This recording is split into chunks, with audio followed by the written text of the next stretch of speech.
Bien, salut à toi.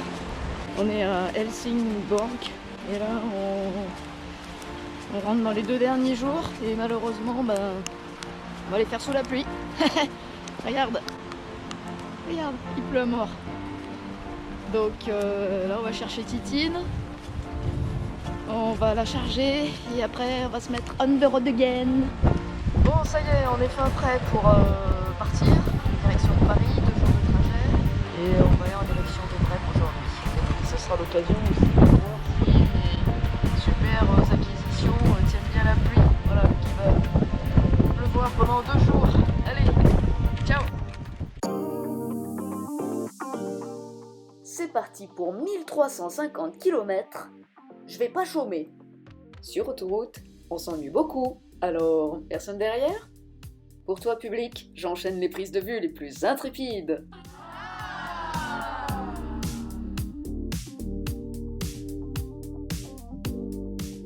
Comme j'ai du temps devant moi, je regarde régulièrement la météo. À ma plus grande surprise, c'est un grand ciel bleu qui m'accueille, mais de courte durée, car les nuages ne sont pas très loin. C'est facile pour toi d'apprécier, je te le passe en accéléré. J'ai un peu froid, mais bon, je continue à longer la côte norvégienne en direction de Malmö et je fais une petite pause pique-nique face au détroit de Lorsund qui sépare le Danemark et la Suède. Titine s'est fait une nouvelle copine, elle voulait prendre un selfie avec ce double remorque conduite par une nana un petit pimousse pas plus grande que moi. J'étais bluffé. Bien, nous sommes actuellement au Danemark. Comme j'avais du change, je vais essayer de m'en débarrasser à cette station-service, donc j'ai demandé un prépaiement. Le monsieur de la station-service m'a donné un code à renseigner. Et bah écoute, on va voir ensemble si ça marche. Alors, déjà, on va presser l'anglais. Le code. Ok. Alors, le code. Bon bah, ça marche. Y a plus qu'à.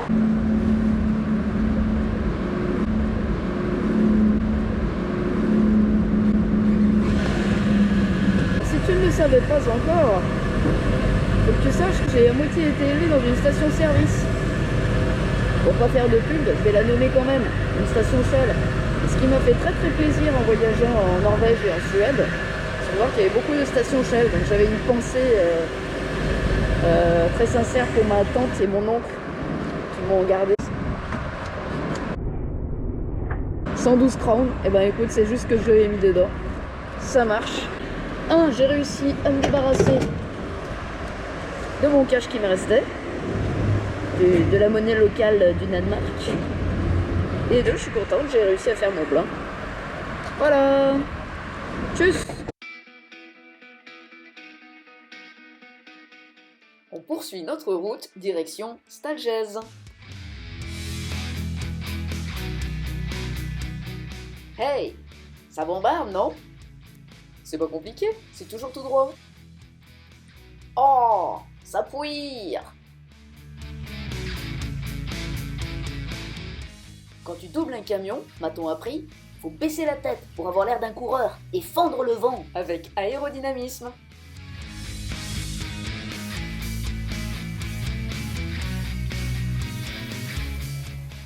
Arrivé au péage, on perd pas sa bonne humeur.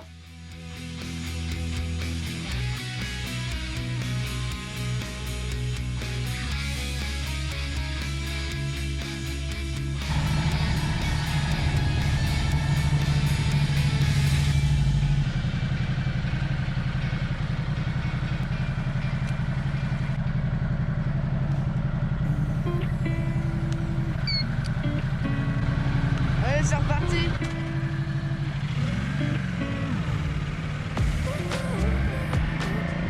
On va retraverser le pont de Lorsund que tu as déjà vu à l'aller. Et du vent, il y en a même un peu trop. Tu vois ici, la limite c'est 110. Mais en vrai, j'y arriverai jamais. Au départ, je suis confiante. Mais plus j'avance sur le pont, et plus je commence à fouetter. Un violent vent latéral me pousse sur le côté. Je réduis ma vitesse. Difficile de maintenir le cap. Je ne bouge plus le moindre petit doigt et je m'accroche de toutes mes forces au guidon. Je m'allonge sur le réservoir pour être au plus bas du centre de gravité. Ça souffle vraiment fort. À À chaque instant, j'ai l'impression qu'une rafale pourrait soulever Titine et moi et nous jeter dans le détroit.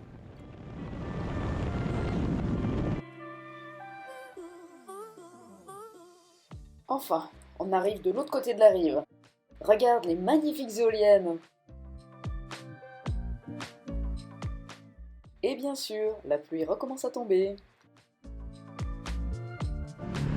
Tiens, salut, une petite information, c'est qu'il pleut tellement là. Voilà, ça s'est arrêté. Mais il pleut tellement, regarde. Et les gouttes d'eau, elles viennent jusque dans le casque. Incroyable, non? Salut à toi, on est encore à la station-service. Enfin, pas la même, hein, je te rassure. Et figure-toi que j'ai failli faire à Titine le coup de la panne. Ou Titine a failli faire le coup de la panne, ça dépend comment tu vois les choses. On est maintenant aux Pays-Bas. J'avais juste oublié qu'ici, il faut sortir de l'autoroute pour trouver une station-service. C'est un petit peu une particularité. Voilà. Allez, à plus. Et on continue sous la pluie, la pluie, la pluie.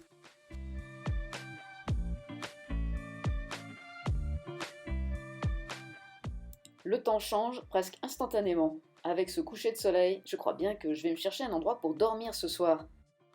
Qu'est-ce que t'en penses? À plus! On est en Allemagne, tout près de Osterbeek, et je trouve refuge dans cette magnifique auberge.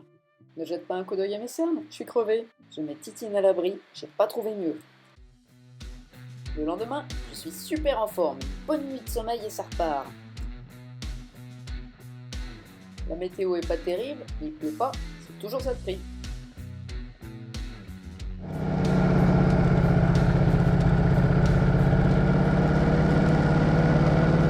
Bon, je profite qu'il ne pleuve pas pour te dire que je suis contente de ce road trip. Même s'il finit sous la pluie, c'était quand même super chouette. Et puis, j'ai plein de vidéos que je posterai. Donc, voilà. En tout cas, c'était bien cool de vous avoir avec moi. Ça m'a fait chaud au cœur vos commentaires. Et j'espère vous dire à très très vite. Pour l'instant, continuez la route. À toutes. On attaque l'autoroute, c'est parti. Alme Rodegen. Hi-ha.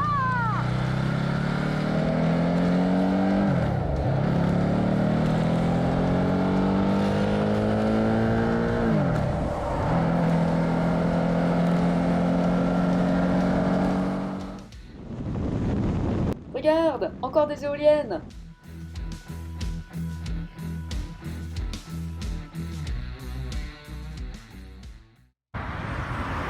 Tu les vois ces éoliennes? Super, non?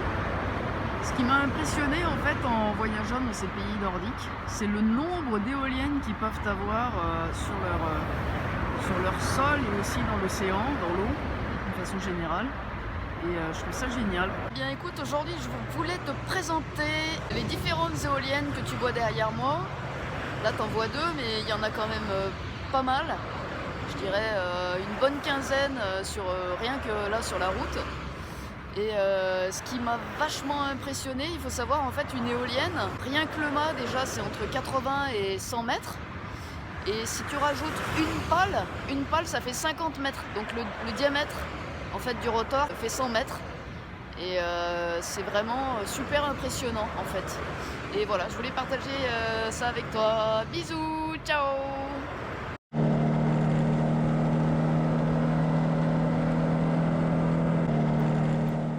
T'as vu le cadrage? Je te les filme bien les éoliennes, non? Tu les as bien vues? Ok, top.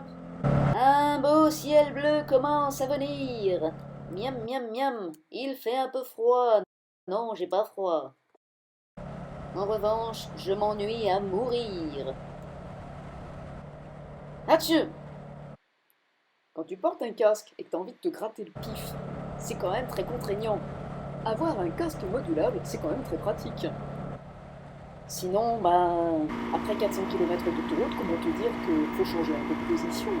Parce que toi, tu sais qu'au bout d'un moment, on a mal quelque part. C'est-à-dire passer du fessier gauche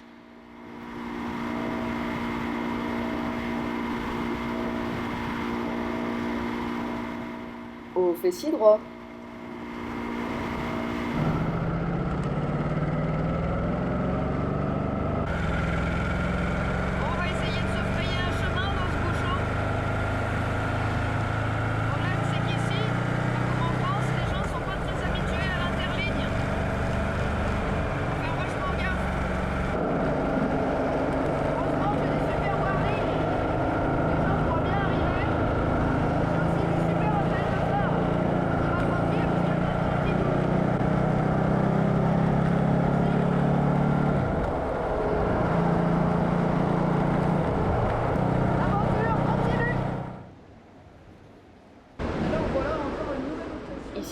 explique à quel point c'est important de se garer quand tu fais ton plein à côté d'un petit réhausseur pour prendre appui et monter plus rapidement sur ta moto. Et oui, Motard en Road Trip n'a pas fini de te donner des astuces.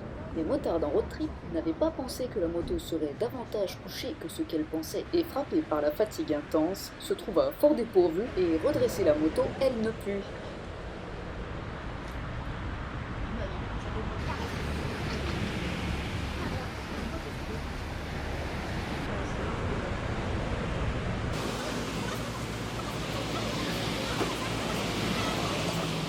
Bon, c'est pas grave, je vais la pousser.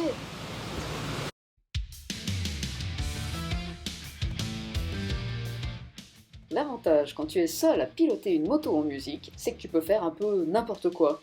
Tu peux te prendre pour une star, pour la gendarmerie, ou bien pour un oiseau. Wow, wow, wow.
Là, si tu connais la région parisienne, tu devrais commencer à reconnaître quelques décors. C'est beau, hein? Sur la droite, tu peux découvrir le Stade de France.